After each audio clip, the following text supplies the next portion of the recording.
Magandang araw po. Narito na po ang magiging lagay ng panahon ngayong araw ng Linggo, June 8, 2025.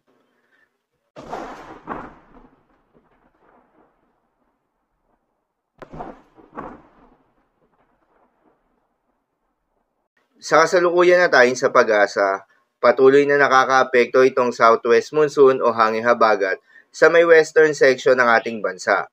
Dahil dito ay asahan yung maulap na kalangitan na may kalat-kalat ng mga pagulan at thunderstorms.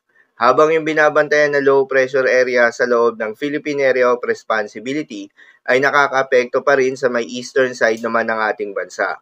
Dahil dito ay asahan rin yung maulap na kalangitan na may kalat-kalat ng mga pagulan at thunderstorms.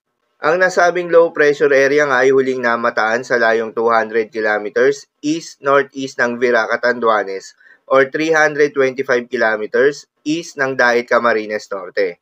Sa ngayon nga ay nasa medium chance pa rin ito na maging isang ganap na bagyo within the next 24 hours. Kung sakaling maging bagyo ito, papangalanan ito ng Pag-asa na Bagyong Auring at ito yung unang bagyo ngayong 2025. Itong low pressure area nga ay inaasahang palalakasin ng habagat na magdadala ng matitinding mga pagulan, particular na sa Luzon, Visayas at kanlurang bahagi ng Mindanao. Paalala lamang po na ang mga nasabing forecast ay posible pa ring magbago. Kaya naman patuloy lamang magantabay sa mga update na ating ilalabas at ng Pag-asa.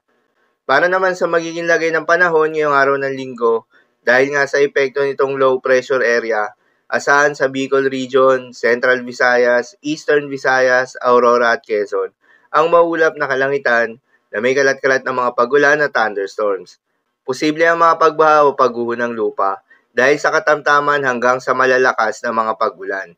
Habang sa Metro Manila, Mimaropa, Mindanao, nalalabing bahagi ng Central Luzon at nalalabing bahagi ng Visayas, pati na rin sa Cavite, Laguna, Batangas at Rizal, ay asahan rin yung maulap na kalangitan na may kalat-kalat ng mga pagulan at thunderstorms na dulot naman itong southwest monsoon. Posible rin ang mga pagbaha o pagguho ng lupa dahil sa katamtaman hanggang sa malalakas na mga pagulan. At sa nalalabing bahagi naman ng Luzon ay asahan naman yung bahagyang maulap hanggang sa maulap na kalangitan na may kalat-kalat ng mga pagulan o thunderstorms na dulot pa rin ng southwest monsoon. Posible rin ang mga pagbaha o pagguho ng lupa during severe thunderstorms. Sa mga apektadong lugar, ingat sa mga posibleng banta ng pagbaha at pagguho ng lupa, lalong-lalo na sa mga lugar na inuulan na noong mga nakaraang araw pa. At para naman sa magiging lagay ng mga dagat baybayin, ayon sa Pag-asa ay walang nakataas na gale warning sa anumang seaboards ng ating bansa. Ngunit pinag-iingat yung mga papalaot na mga kababayan nating mangingisda at yung may mga maliliit na sasakyang pandagat sa may western seaboards ng Luzon at extreme northern Luzon dahil inaasahan yung katamtaman hanggang sa maalon na karagatan. At sa nalalabing seaboards ng ating bansa ay asahan yung banayad hanggang sa katamtaman ng mga pag-alon, ngunit iba yung pag-iingat pa rin, lalo na kung meron tayong offshore thunderstorms activity, asahan yung paglakas ng hangin at kaakibat nito ay pagtaas rin ng mga pag-alon. So, yun lamang po para sa lagay ng panahon ngayong araw ng Linggo. Keep safe, everyone.